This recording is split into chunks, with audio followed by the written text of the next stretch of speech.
Greetings, my name is Michael Johnson, and I'm going to guide you through a Bhakti Vinyāsa yoga practice. Please find a comfortable seat and allow your body to settle into stillness. If at all possible, try to direct your breath in and out through the nose, slowly and gently enough to where there might be unforced pauses at the end of your exhales and inhales. While you're settling, I'd just like to review for you the philosophy behind yoga, at least for the last couple thousand years, which can be succinctly found in the 8 limbs of yoga contained within the Yogasūtra. The first limb of yoga is to stop the causes of suffering by adopting the vows called the Mahavratas of ahimsa, non-harming, satya, truthfulness, asteya, non-stealing, brahmacharya, no sexual misconduct, and a parigraha, non-greed or non-grasping. So as you know, what goes around comes around. What we put out there tends to come back to us in a similar way. So if you want to stop the causes of suffering for yourself and many around you, this first limb of yoga is perhaps the most profound. That said, it's not always easy to maintain these vows. So the second limb of yoga is called niyama, and that's to invest your time and energy in better habits, specifically shaucha. Shaucha means cleanliness, not only of your environment, your house, your room, your kitchen, your bathroom, your body, but also of your speech, as well as your mind. If you're entertaining thoughts of harming or lying or stealing or sexual misconduct or greed, then that tends to lead to action. So shaucha is the ability to stop those things before they ever become a problem. Usually done through a daily meditation practice and then constant vigilance throughout the day. Second one is santosha, contentment, where we can accept reality as it is, people as they are, ourselves as we are. Instead of trying to fight the laws of physics, we can then use our time and energy to not only appreciate the good things while they're here, but make things better. Tapas is discipline. It's the inner fire that motivates us and inspires us to make the world a better place. So when you are inspired to do something, you will work hard for it. That's the inner fire of tapas. It can help you choose what matters most and leave away that which doesn't. Swadhyaya means self-study, where you not only study the experience of the self, the subjective experience of the self that can't be objectified, but you also study philosophy for yourself rather than just trusting in authorities. No matter how well educated a person is, everyone makes mistakes. So swadhyaya is to study for yourself. And when you can correct your own mistakes, then you might have the humility that allows you to increase your intelligence and contribute genuine knowledge. The last is Ishvara Pranidhana. Ishvara means, in Buddhist hybrid Sanskrit, the original language of the Yogasūtra, it meant a bodhisattva or a master that you could apprentice with. So the fast track to yoga is to study with someone who's an expert, someone who's already had some success in yoga, and help them teach you. So respectful conduct means that you treat them with great respect, you make offerings without attachment. And for the mature practitioner, this could actually mean every living being, every single person that we have a relationship with, be it our cat, our dog, our child, our spouse, friends, our neighbors, even our competitors, even our enemies. If we are respectful towards them, we can learn great lessons and achieve the 8th limb of yoga, samadhi, much more quickly. So that's the second limb of yoga. The third limb of yoga is asana, posture. And keep in mind that yoga postures are built on these foundations where you adopt the vows to not do any more harm and instead invest your energy in doing as much good as you can for everyone. The fourth limb of yoga is called pranayama, which would be the breathing practices that can help you self-regulate your mind, your attention, and the very first one that I asked you to do, where you slow the breath down gently enough where there's unforced pauses, can immediately slow down your heart rate. And if you do it continuously over a long period of time, you can actually strengthen the cortical connections in the ventral side of your vagus nerve that help you bounce back from stress more quickly, and perhaps even prevent yourself from going into the anxiety-ridden, panic-free state that tends to happen when we get overwhelmed. The fifth limb of yoga is called pratyahara, which is often translated as drawing your senses inward. If you compare the 8 limbs of yoga to the eightfold path of Buddhism, which is more similar than different, this is mindfulness, and specifically the domains of mindfulness would be the 5 skandhas, or the 5 layers of our mind. So the outermost layer is the physical body, or form, rupa, and that gives rise to all the forms that we see around us. All the forms that we see in our environment is brought to you by the shape of your body. And the 4th layer, one deeper than the outermost, is called Vedana. Vedana would be sensations. Sensations are our portal to the outside world. The obvious sensations of sight, sound, smell, taste, and touch are just skimming the surface. There are many more less known senses, such as your sense of time, sense of motion, sense of depth. Proprioception is sensing your body in space. Interoception is sensing what's going on inside of your body. But anyhow, sensations are all impermanent. They arise, linger, and pass away. The 3rd one is attention. So samjñā would be the window of attention that we have. Though there's approximately 10 to the power of 7 available bits of sensory data at any given moment, we can only take in about 16 to 50 bits of information per second.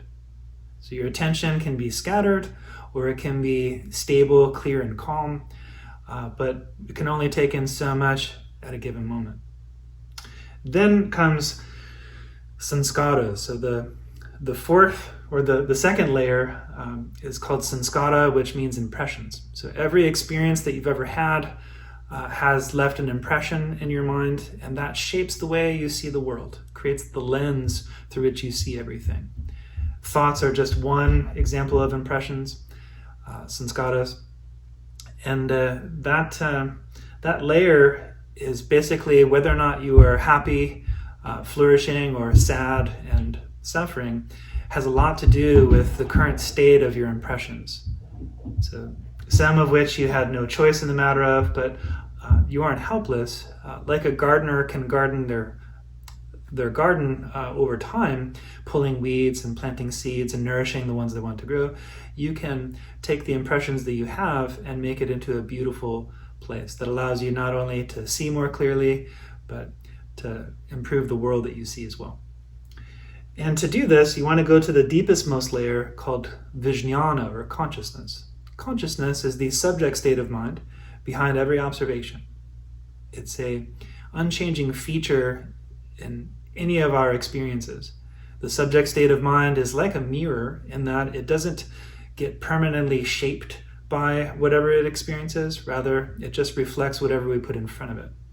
So if you can move your locus of attention to consciousness, the subject state of mind, and let that be your home, called Purusha in the Yogasūtra, then you can see the activity of your impressions, the thoughts as they arise, linger, and pass away, with a little bit of space to where you're not lost in them, and you can creatively choose a response to them. So this is important for mental gardening. Pratyahara. Another modern way of looking at it would be conscious interoception, where from pure consciousness you can observe thoughts, what your attention is doing, sensations, and the forms that arise with a little bit more freedom.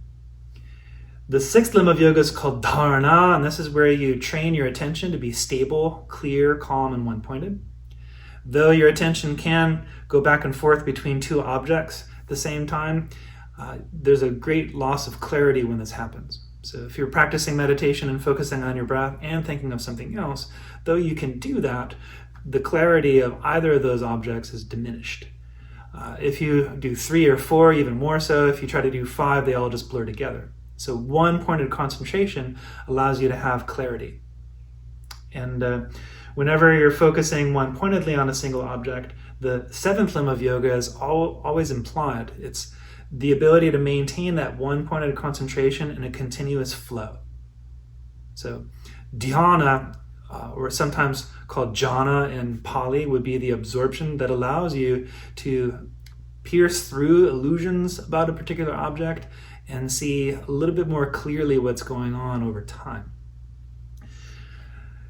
Dhyana often is translated as meditation, but in the Yogasūtra, samadhi is what's known as profound meditation, or the perfection of meditation. What happens when meditation goes well? Well, samadhi is where we have the ability to understand the causes of suffering and put a stop to them, to prevent them.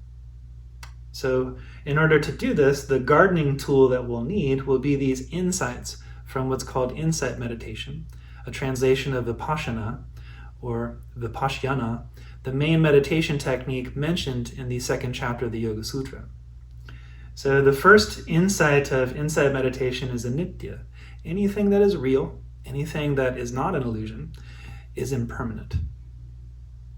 And this is true of your body, of sensations, the current state of your attention, the impressions that color the way you see everything externally and internally, and including the subjective state of mind that sees. Second one is that anything that is real, that is not an illusion, is unsatisfying. It lacks the intrinsic nature of being satisfying. And this is also not only true of the 5 layers of your mind, but any object you ever come across. Even ice cream. It seems like it's satisfying, but it can make you sick, and it comes to an end. So the lack of inherent satisfaction in things or in people is a sign that they're real. The third one is called anatman, which means no self. And this is basically saying that things and people lack the self nature of being good or bad independently. So broccoli, for example, lacks the self nature of being good, though you can make a pretty strong case that it's a healthy food with calcium and all kinds of nutrients. This doesn't necessarily mean that it's going to be good to every observer all the time. So whether or not something is good or bad is dependent or interdependent on the impressions of the observer. So if you have these tools where you're observing whatever phenomena you see in front of you, the impressions, the attention, sensation, form, and all the outer world, you can return to reality and stop being lost in illusions or lost in thought and make better decisions. So things that are real are impermanent, unsatisfying, and they lack the self-nature of being good or bad. A more modern tool for Vipassana is called shunyata. Shunyata means emptiness, and it's a portal into the hidden world that is not only everywhere around us, but also within us. So our automatic and intuitive way of understanding reality is necessary and helpful, but it makes mistakes, nor is it complete. So shunyata is the tool with which we can uproot the main cause of suffering called moha or delusion. All of us fall prey to delusion when we rely upon our automatic and intuitive understanding. Although it's efficient, it makes errors. Everyone makes errors. And when you can remember that, you can basically correct those errors. When you're not grasping to your understanding, to your definition of something, then you have the freedom to continuously improve it, which is the definition of intelligence. So shunyata, or emptiness, is the ability to not only see through the illusions of things that we think are there but aren't actually there, but it also allows us to create space in our mind for what we're not seeing, which is the majority of reality.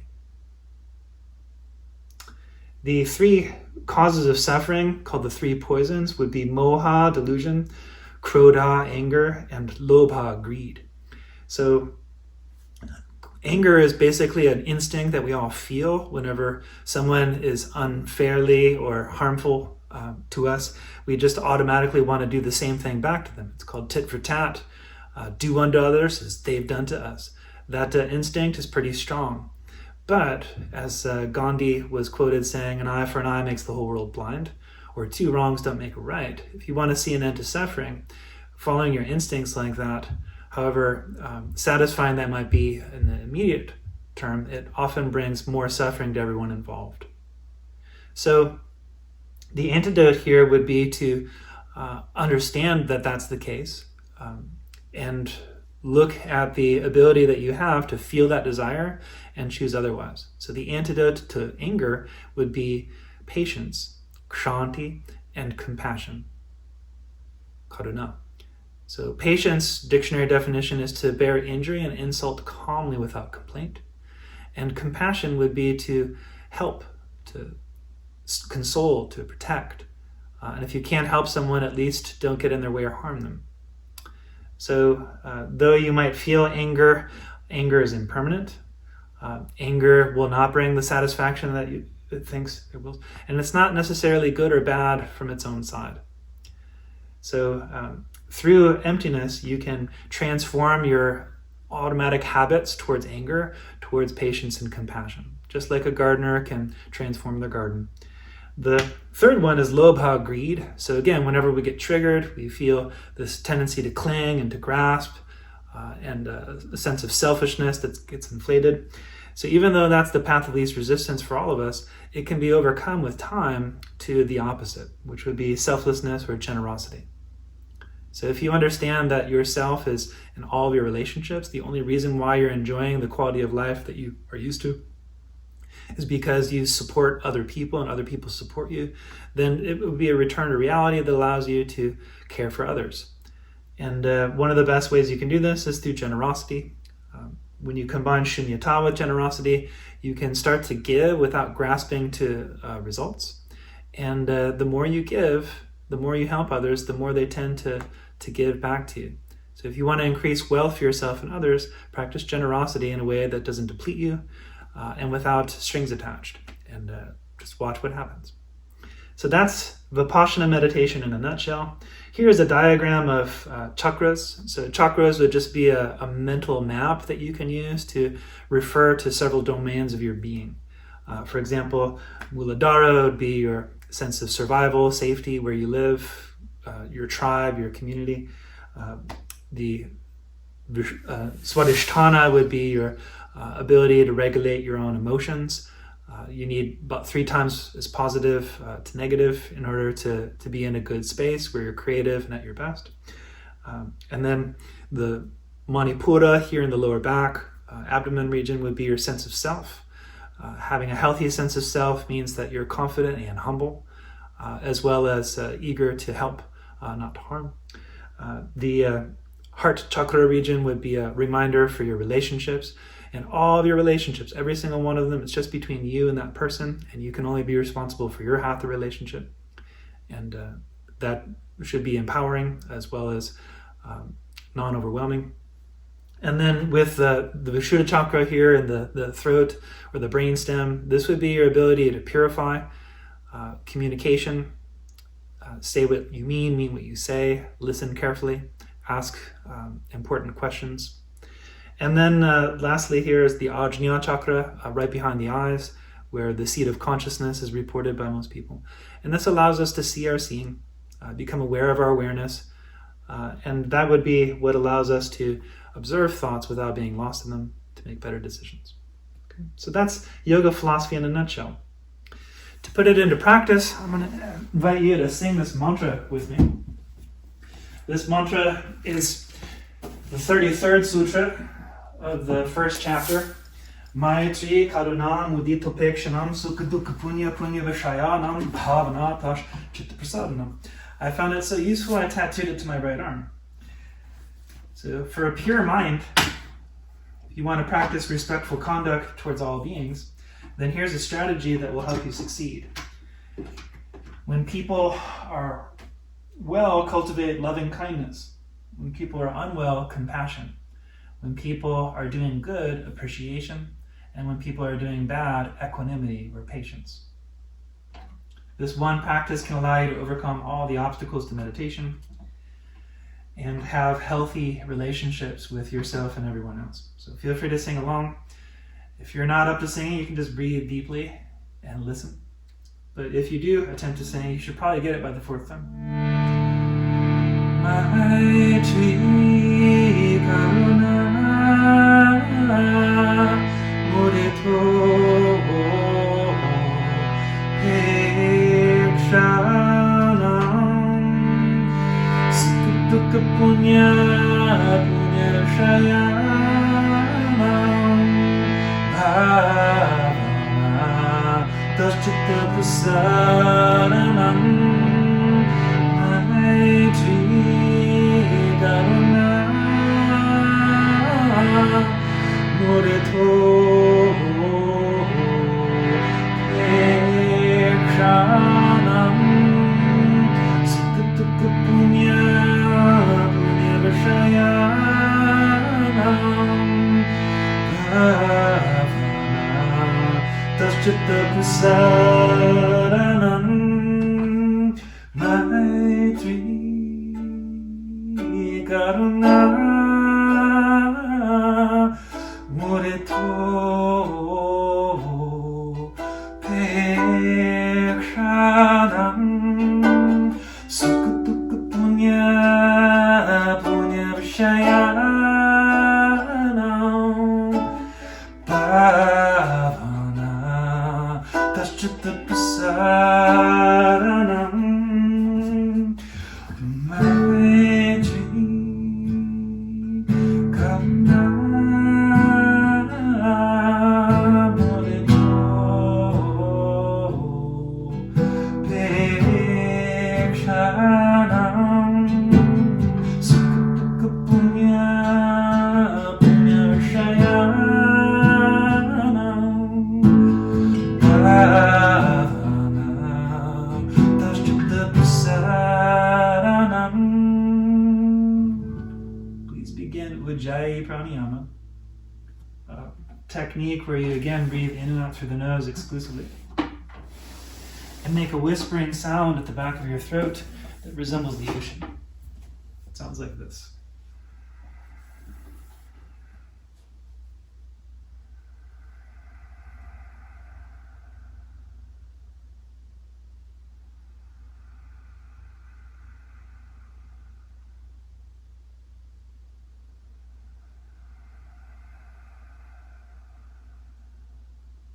If all you did for the next hour was to sit still or even lay down in Shavasana and breathe slowly and peacefully like this, then you would immediately feel better. And over time, you would increase your resilience to stress and help your nervous system self-regulate. So please consider that the Ujjayi breathing is very important, especially if you're aiming to understand and avoid the causes of suffering and to be the best person that you can be for everyone that you want to be that person for. If you move through the postures today without the breath, then you'll miss a good portion of what yoga has to offer. So please come to downward facing dog. If you want to move today, take your time to move creatively, perhaps to the cat and the cow. Downward facing dog is an upside down V, helps you build upper body strength and stretch out your calves. I'm going to turn on some music to help maintain steady, peaceful Ujjayi breathing.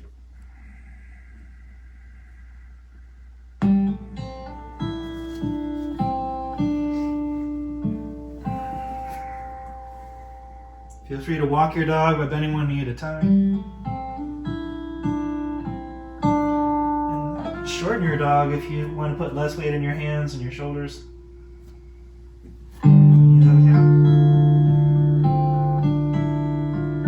Exhale here 2 more times. For optimal alignment, try to internally rotate your forearms and externally rotate your upper arms, which will help you in just about every single pose. Similarly, you can internally rotate your thighs and externally rotate your ankles. From here, inhale, step your feet to the front of your mat. With your feet about hips distance apart, fold forward over slightly bent knees. Inhale, here you can gradually straighten the legs. Stop at the first side resistance. Ujjayi breathe to calm your mind. Inhale. Exhale. Try to press equally into the 4 corners of your feet. Internally rotate to the thighs and externally rotate to the ankles. Exhale. And when you're ready to rise up to stand, inhale. Lift your arms above your head and look up to your thumbs. And exhale, rest your hands in front of your heart. sweep the arms outward and upward. Exhale, fold forward over slightly bent knees. Inhale, come up nearly halfway. Notice how that affects your hamstrings. And exhale to the table pose or chaturanga if you want to build strength. Inhale, up dog here. Exhale, downward facing dog for 3 Ujjayi breath cycles. Inhale. Exhale. Atta Yoga Anushasana was the first Yogasūtra. One inhale, it's like this now. Exhale, now yoga. 2 inhale. Exhale. 3, look into the front of your mat. Inhale, step or float to the front and come up halfway. Exhale, fold forward for a gentle stretch. Gentle doesn't mean weak, it means precise. Inhale, stand with your arms up overhead, look up to your thumbs. Exhale, rest your hands in front of your heart. Inhale, sweep the arms outward and upward. Please memorize this so you can do it on your own in a minute. Exhale to fold forward. Inhale up halfway. And exhale, step or float back to chaturanga or table. Inhale, upward facing dog.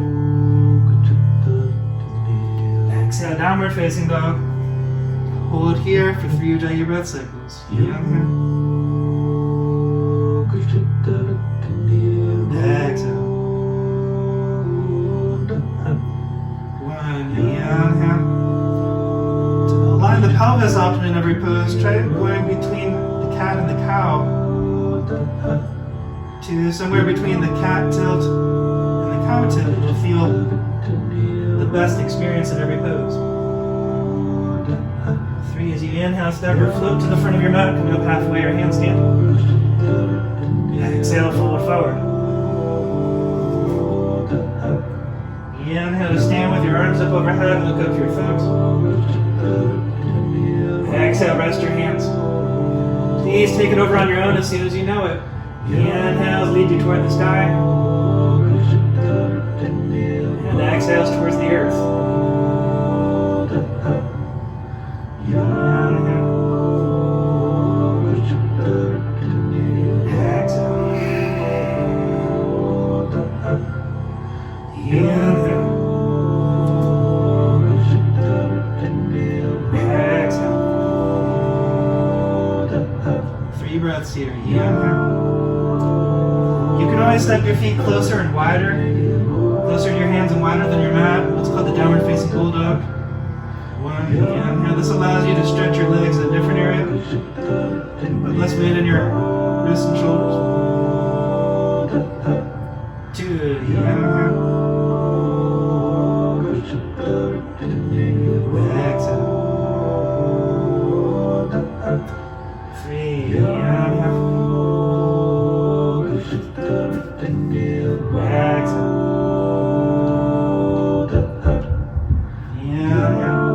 As you finish this one, you're on.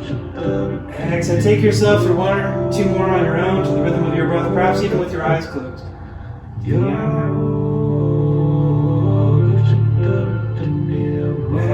Exhale. Try to maintain steady, peaceful Ujjayi breathing. Inhale. The more you do this, the more it'll feel like work. Exhale. That's a good sign that you're strengthening your vagal tone.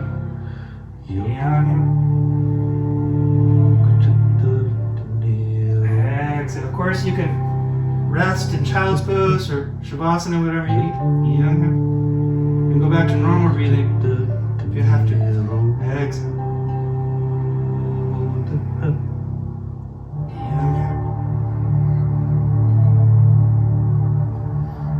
Exhale. The music today is at 6 breaths a minute. Yoga Chitta Vritti Nirodha means yoga is when we can tame the activities of the mind from being afflicted to unafflicted. If you want to do the floating, it's handstand that allows you to do this safely. Fun. So rather than taking yourself through one more sun salutation, Consider practicing just the handstand, maybe even with the safety of a wall. If you want to learn the handstand, come to the wall and just sit with your tailbone touching the floorboard, see how long your legs are. That's where your hands go. If you can do downward facing dog, then you can do the L pose. Keeping your arms straight, you can lift one leg and build strength and familiarity with the handstand, but don't lift both legs. If you want to lift both legs, put your fingertips 10 inches away from the wall. Keeping your arms straight, kick your hips up over your hands. See if you can get next to the wall without touching it. If you lean to the wall, it'll catch you. Lean this way, your feet will catch you. Try kicking up next to the wall without touching it. That's how you know you're ready for handstand in the middle round. 2 more breaths. Inhale. Exhale. Finish your sun salutation or your handstand practice.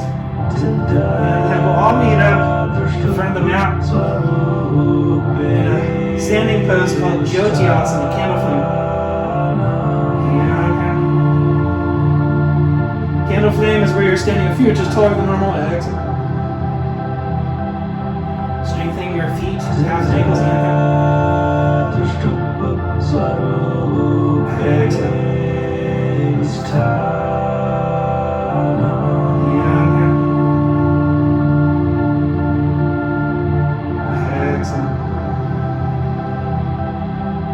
One more, When you're ready, exhale, lower your heels, bend your knees so much that your heels almost hit the ground. And inhale, lift your arms up, palms together firmly, what's called Utkatasana, properly named awkward pose. If you want a milder version, come to the chair, move your hands apart, knees over the ankles, your thighs almost parallel to the ground. Either way, try to back bend as much as you can to strengthen the bones in your back. Compress them gently and firmly. It's also thigh strengthener. Pretty soon your legs are going to start burning. You feel that yet? It's coming. One more inhale. When you're ready, exhale, fold forward. Space your feet hips distance apart. Inhale, slide your hands underneath your feet. With your toes to your wrists, come to what's called Padahastasana. In Padahastasana, hands into the feet pose.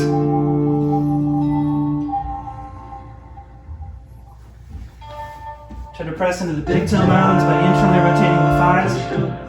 The little toe mounds by externally rotating the ankles for fine tuning. 2 more breaths here. Inhale, you can round your back like a cat, make it milder. Or straighten your spine more like a cow to make it more intense. One more inhale. Exhale.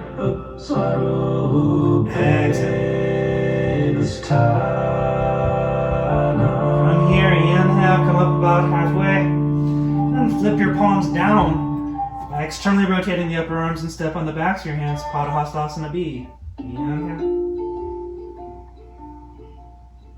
Here you can straighten the arms, exhale, or bend the elbows. Inhale. Exhale. One more. Inhale. Exhale. From here, inhale, come up halfway. And exhale, grab your waist, drawing your navel toward your spine, your elbows toward each other behind your back. Inhale, come all the way up. And exhale, put all the weight into your left foot as you put the right foot against your ankle, calf, or inner thigh in the tree. Inhale, the arms up overhead. And Vrikshasana, the tree pose. Exhale, try to look off into the distance and at the entirety of your peripheral vision. Exhale. 2 more. See the seer, or conscious interoception, pratyahara. Exhale. 1 more.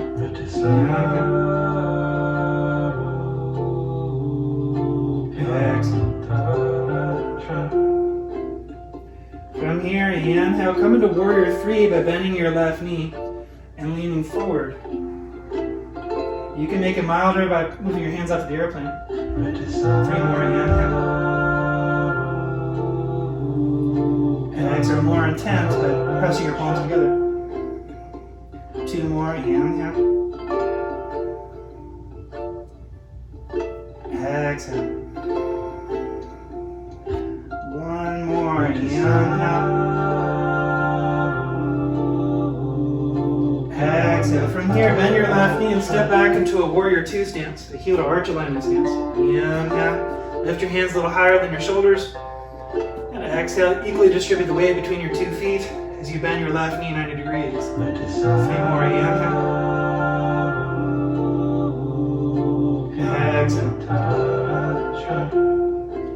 2 more. Press into the 4 corners of your feet like roller skates. And internally rotate the right thigh, but try to externally rotate the left thigh until you find a balance. 1 more. Inhale.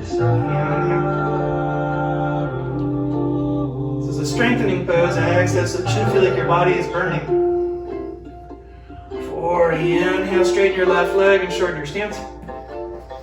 Then exhale, reach out and down for the triangle. Utthita Trikonasana has many flavors. Grab the big toe, the ankle, floor, block, whatever you need. Stack the arms and look up to your right thumb. 3 more, inhale. Exhale, pressing into the mound of the left big toe, externally rotate the left thigh. 2 more, inhale. Exhale. 1 more, inhale. All these postures can help you increase your strength, balance, and flexibility. Exhale. From here, start to lower your right hand and make your left foot parallel with the right foot in the straddle pose. Here, feel free to bend your knees and round your back like a cat towards the ceiling, and gradually straighten your legs and or your spine to find the ideal stretch. Inhale. Exhale. 3 more. Inhale. Exhale. 2 more. Inhale. Exhale. 1 more. Inhale. Exhale. From here, inhale, come up halfway. And exhale, turn to face the front of your mat in a low lunge. Turn your left toes a little wider than the heel. And try to drop your pelvis forward and down for a hip flexor stretch on the front of your right hip. So it's like up dog with a leg in front. Inhale, you can make it more intense by lifting your knee, by twisting, by back bending more, and even bending your back knee, grabbing your foot. 3 more, inhale. It's called the dragon. Nagasana, exhale. 2 more, inhale. Exhale. Number 1 contributing factor for lower back pain in women is tight hip flexors. 1 more, inhale. So here's a sequence that's for both men and women. Alright, from here, inhale. Put all the weight in your left foot. And keep your hands on the ground as you lift your right leg as high as you can. You're going to feel the stretch in your left leg first. Feel free to bend your knee and make it in the Goldilocks zone. And then see if you can get the hip flexor stretch second. And if you want, for a side stretch, move your right hand in front of your left hand. It's called Ardha Chandrasana 2. It's the trifecta of a hamstring stretch, hip flexor stretch, and a side stretch. Exhale. As well as a balancing and strengthening pose. 1 more. Inhale. Ready to come down. Exhale, bend both knees and bring the right knee behind your left ankle and have a seat on the other right thigh. Inhale. Root to rise and relax. Feel free to straighten your bottom leg. And then exhale, twist your upper body over to the left. Inhale. Exhale. If you want a deeper twist, you can bring your whole arm on the outside of your left thigh, but try not to cut off the flow of your breath or enjoyment. Exhale. For some people, they can basically internally rotate their arm enough to bind around their left thigh, which feels good for some and not so good for others. So don't feel like you have to do this, but if you enjoy it, feel free. Exhale. The advanced version of this pose is not to bind, but rather it's the ability to have compassion for all living beings automatically. Not so easy. Inhale, keep the height in your spine. And exhale, derotate over to the right. And breathe here for a few breaths in this derotation. Inhale. You want to do an arm bounce? Place your hands on the ground, shoulder distance. Bend your elbows 90 degrees like chaturanga, and lean forward and to the right to lift your legs. This version of Vinyāsa is shaped like an elephant. One more, inhale. Exhale. Please lay down on your back. Inhale, lift your legs up to the sky. And exhale, start to lower your legs about 45 degrees till you start shaking to strengthen the core muscles in the front of your spine. Inhale, you can lift your shoulder blades above the ground and strengthen the abdominal muscles as well. 3 more Ujjayi breaths. Inhale, you can lower your legs for more, lift them for less. Exhale. 2 more. This is called static strengthening. Inhale. Exhale.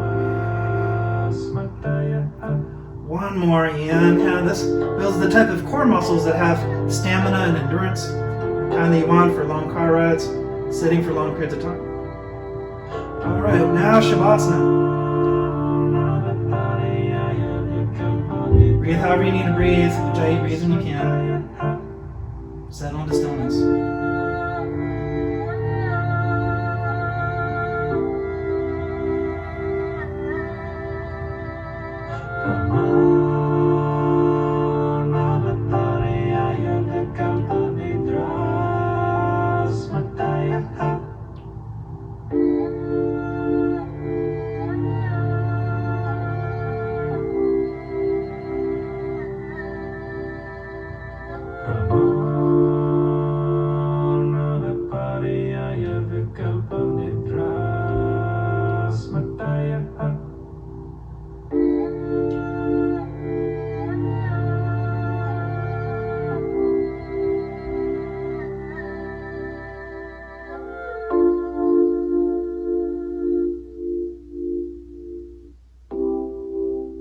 Resilience is your ability to bounce back from stress.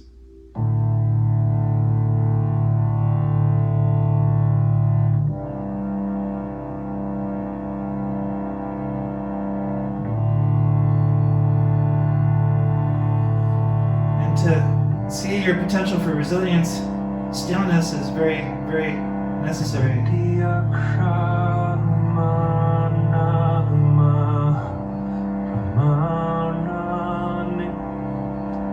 Stay here longer if you need more time. Otherwise, with your Ujjayi breath, come into the bridge pose by placing your heels knee hip width underneath your knees and push down to lift up. Interlace your fingers together underneath your back, tucking one shoulder blade at a time towards the middle. Bring your chest towards your chin here. If you can't interlace the fingers, you can still push down through the majority of your arms. For some people, you can place your hands next to your shoulders and lift up what's called Urdhva Dhanurasana. The upward bow is a little bit more intense of a stretch. Very difficult pose to maintain steady, peaceful Ujjayi breathing in. So feel free to stick to the bridge if that's what you need. Inhale. Exhale. 1 more. Inhale.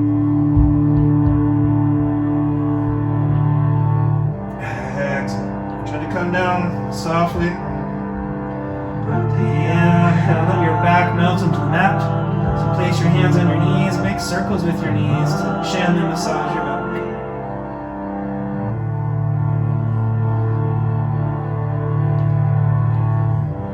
Try to keep your back soft. So you grab your shins and rock front to back.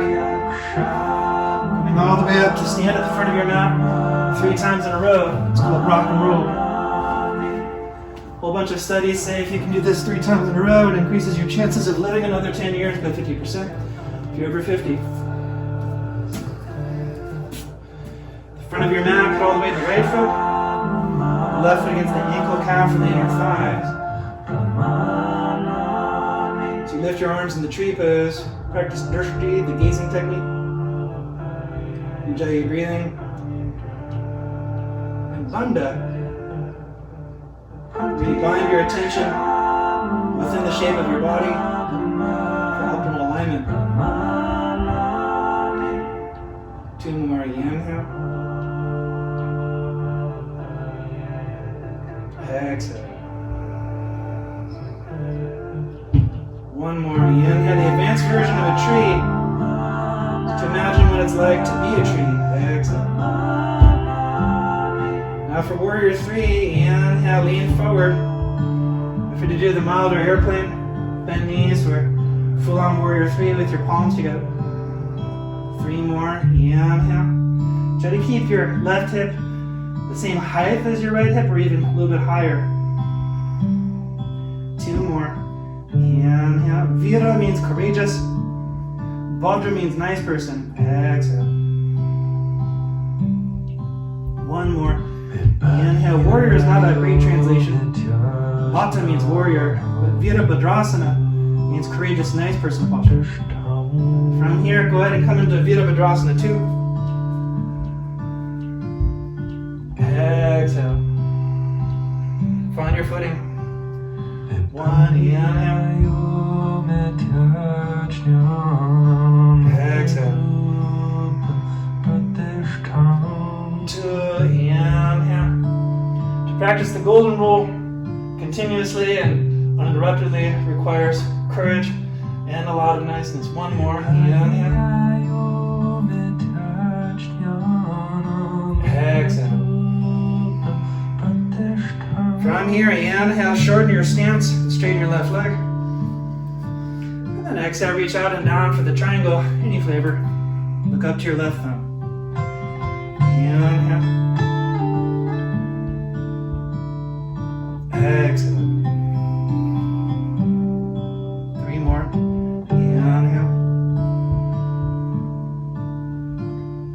Exhale. 2 more. Inhale. This is Naguma. Exhale. We rescued her about 12, 13 years ago. 1 more. Inhale. Exhale. Go ahead and lower your left hand. Inhale, make your feet parallel. This time, we're going to come into the frog. So walk your hands forward, pivot on your toes, let your knees come to the ground. In the frog pose, try to make 90-degree angles, perpendicular shapes. By leaning back, you can increase the intensity, forward, decrease it. If you want a milder version, bring the big toes to touch, the knees apart, and the tadpole. Inhale. Just a wide knee child's pose. Exhale. 2 more. Inhale. Exhale. 1 more. Inhale. Exhale. Inhale, find your way back to the straddle. And then exhale, bend 1 knee at a time for what's called Skandasana. Inhale. Use your hands to go back and forth. Exhale, lifting the toe side of your straight leg.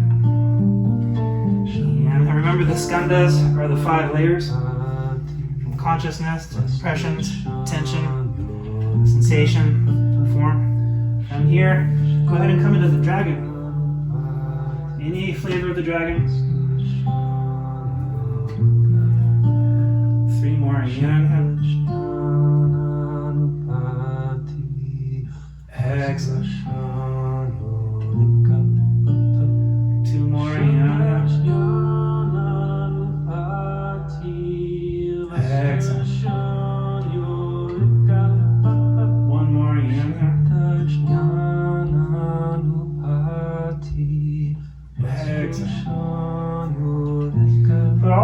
to your right foot now and inhale up into the standing splits.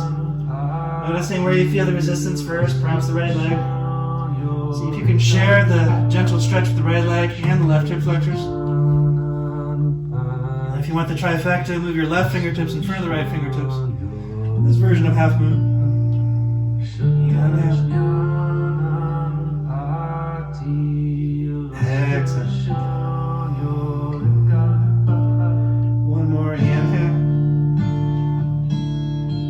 When you're ready to come down, exhale, bring the left knee behind your right ankle and have a seat on the other left foot. Inhale, sit up tall. You can straighten your bottom leg if you need to. And exhale, twist to the right without cutting off the flow of your breath. One more, inhale. Exhale.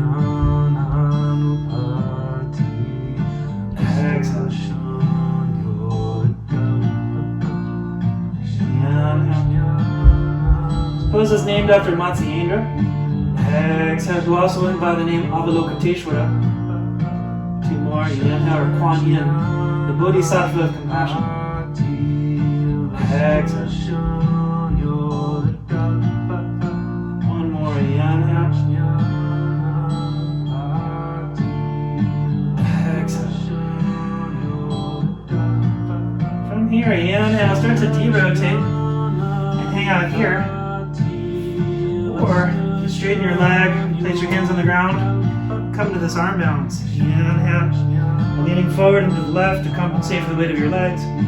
Exhale. The upper arm is right underneath the thigh. Inhale.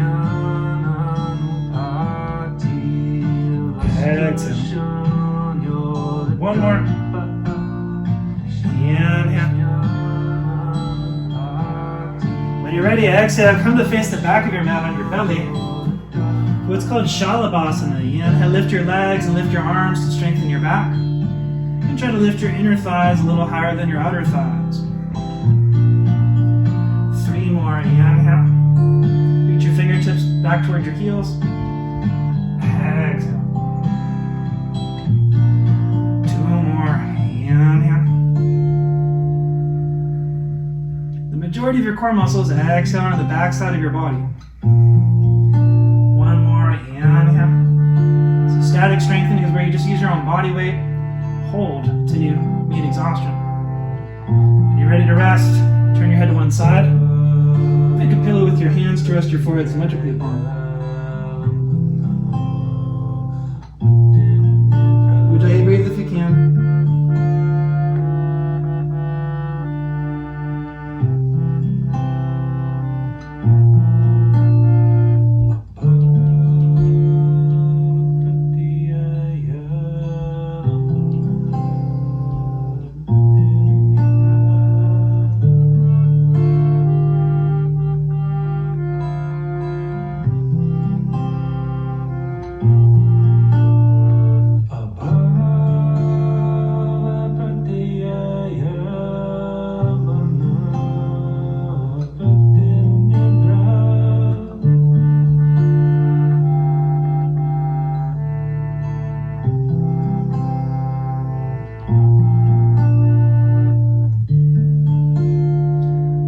Back bend will be like the bridge where you bend your knees and grab your ankles and lift up. It's called bow, Tanurasana.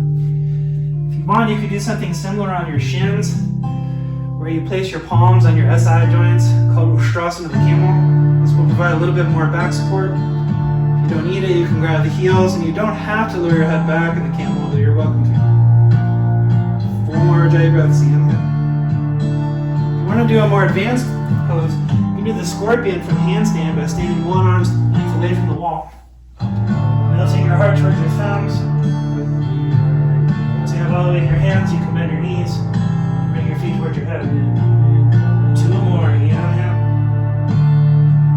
No speed down in the forearms here. Exhale. 1 more, inhale. Please lie down on your belly. That's possible. Turn your head the other way. Make a pillow with your hands. Being on your belly is not good for you. You can always do the child's pose. Sit on your heels, whatever feels best to rest.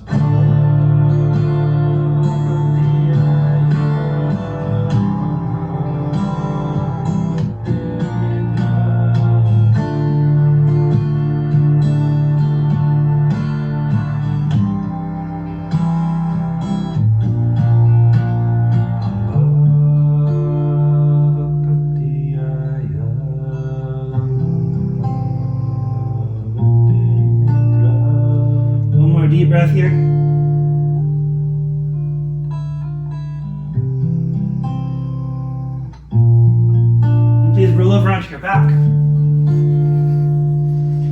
And come into the reclining spinal twist where you extend your arms to a T. And then, like the bridge, lift your pelvis, move your pelvis over to the right. So you can more easily rotate your legs and feet over to the left so that your knees are almost stacked. And if you tilt your head to the left, rotate your chin to the right, and fall into a pretty nice decompressing rotation. Inhale. Exhale. Feel free to move your right hand up or down to find out where the majority of your right lower arm rests on the ground. Exhale. Inhale. Exhale. One more. Inhale. Exhale. Inhale, come back to the middle. And exhale, like a pendulum swings, move your pelvis to the far left. And then rotate your lower body to the right. Inhale, similarly tilt your head to the right. You rotate your chin to the left. Exhale, you can get out of your own way. Inhale. Exhale.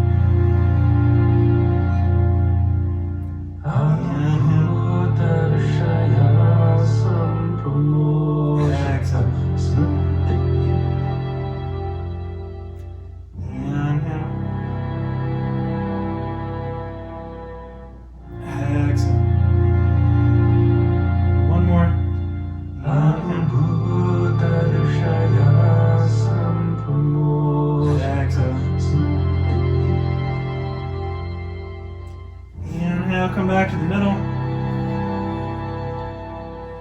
And exhale. Rest your legs up a wall. What's called Viparita Karani Mudra. If you'd rather do a stronger inversion like handstand, forearm stand, headstand, or shoulder stand, feel free. But if you want the most rewarding inversion, please rest your legs up the wall in Viparita Karani Mudra. Nickname Stairway to Heaven.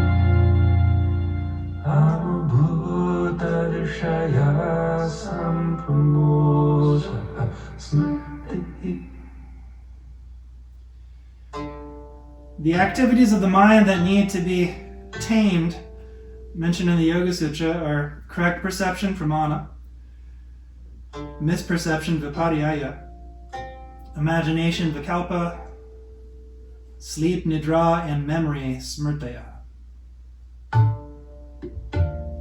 When it comes to the impressions, memory is perhaps the most crucial one. Most memory is unconscious. The memories that we're conscious of are only the tip of the iceberg.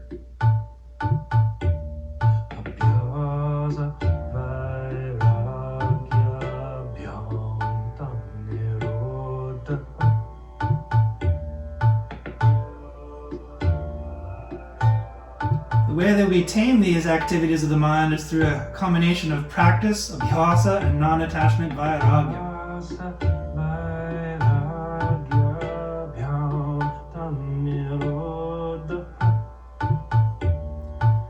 Practice of shaucha, cleanliness, santosha, contentment, tapas, discipline, swadhyaya, self-study, and ishvara pranidhana, respectful conduct towards all beings.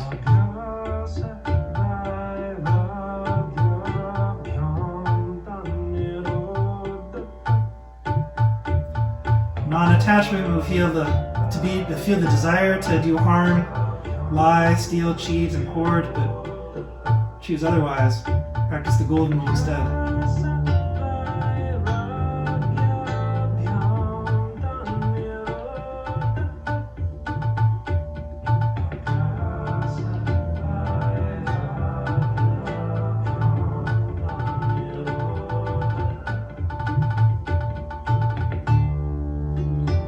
Now, if you're in Viparita Karani Mudra, place your left ankle on top of your right thigh.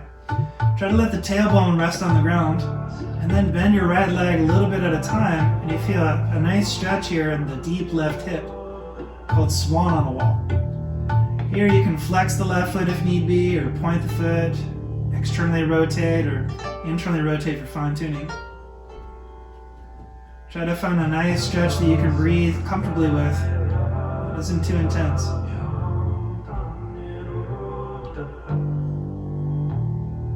Inhale. Exhale.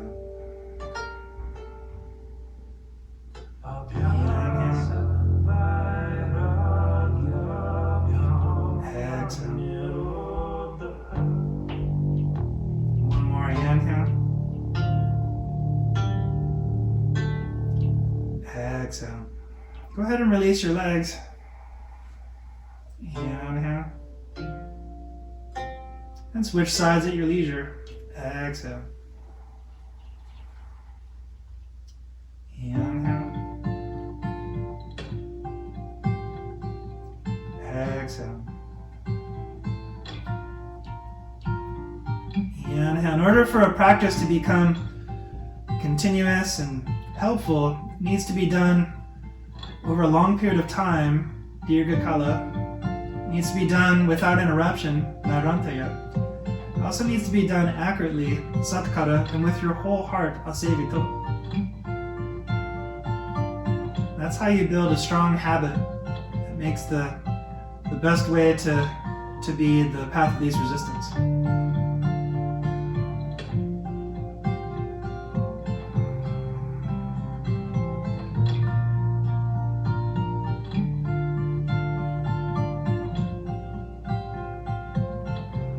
Ready to release the right leg as well.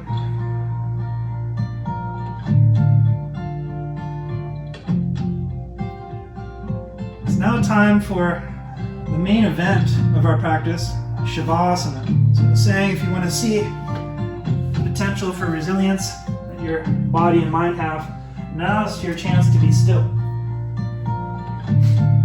So please position your body in Shavasana. Be still for the next 12 minutes. Tuck one shoulder blade at a time underneath your heart, palms facing up where it's best. For most of us, you can put a bolster beneath your knees if you need. Cover yourself with a blanket. For the first minute as you're settling in, try to bathe your body in waves of calmness. Scan your body from your head to your feet for tension that can be released. Fill your body up with wave after wave of calm vibrations. Scalp, your forehead, the eyes, the nose, lips, the teeth, palate, tongue, jaw, neck, shoulders and arms, all the way to the fingers and the thumbs and the palms.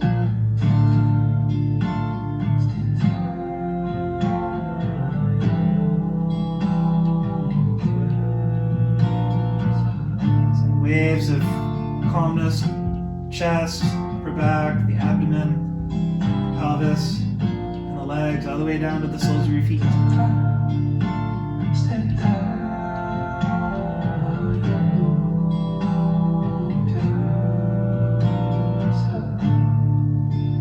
Send wave after wave in a continuous flow. The feeling of calmness can broaden and build and become very powerful.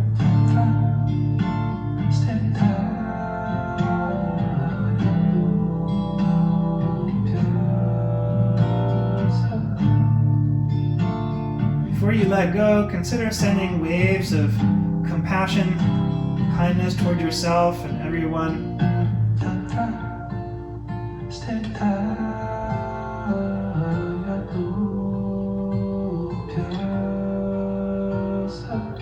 Like the sun shines, send wave after wave of loving kindness and compassion in all directions towards all beings. Without attachment, let go.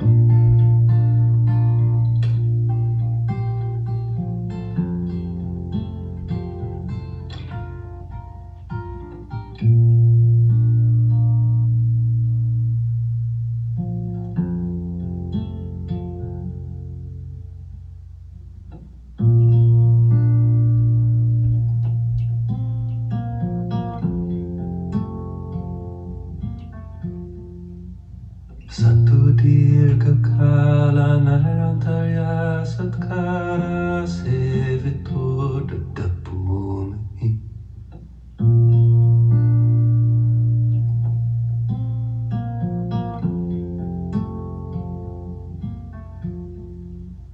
Satudhirgakala narantaya satkara sevito dadapomahi.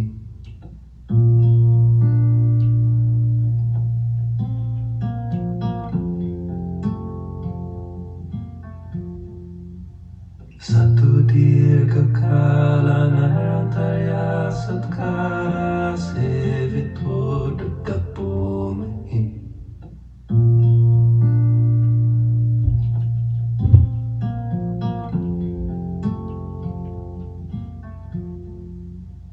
Satudhirgakala narantaya satkara sevito dadapomahi.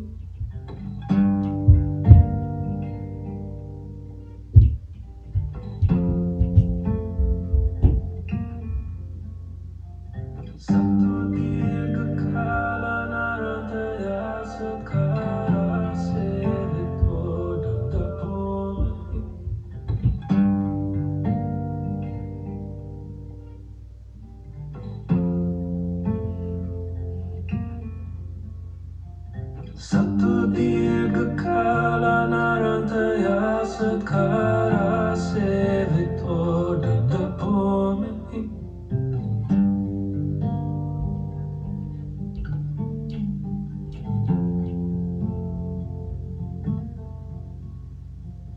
Satudhirgakala narantaya satkara sevito dadapomahi.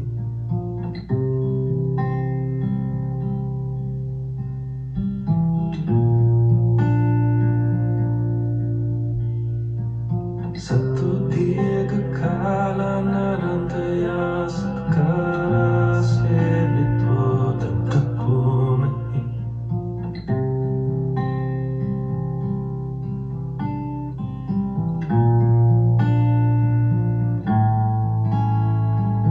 Satudhirgakala narantaya satkara sevito dadapomahi. Satudhirgakala narantaya satkara sevito dadapomahi.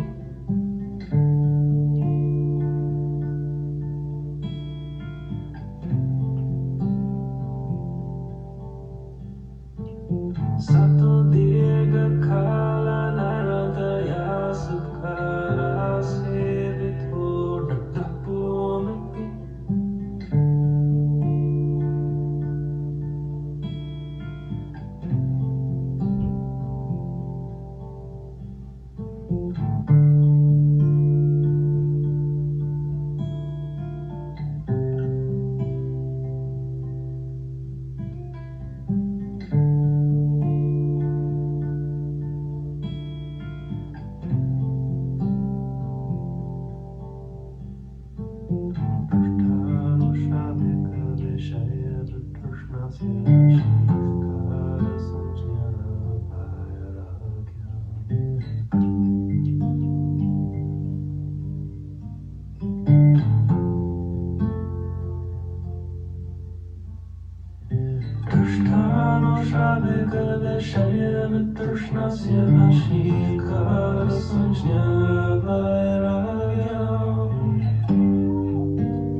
Let's allow your awareness to return to the shape of your body in space, what's happening within, sensations, tension, impressions, as well as consciousness. And perhaps with conscious interoception, helped by your calm, peaceful breathing, you can start to move your fingers and toes and slowly make your way back up to a comfortable seat. Take your time and give yourself a minute when you do arrive to settle into stillness.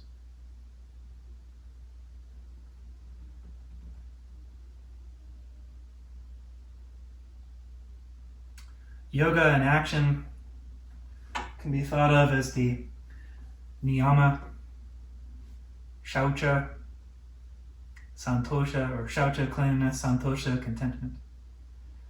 Tapas, discipline, swadhyaya, studying for yourself, and ishvara pranidhana, respectful conduct towards all beings. Of those, the most profound is probably the last one, and to be successful at it, consider this mantra. For a pure mind, cultivate loving kindness when people are well, compassion when they are unwell, gratitude, appreciation when they're doing good, and patience, equanimity when they're doing bad.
I honor the place in you where the entire universe dwells, that place that is truth, that is love, that is light, that is peace. When you are in that place in you, and I am in that place in me, there's only one of us. Namaste.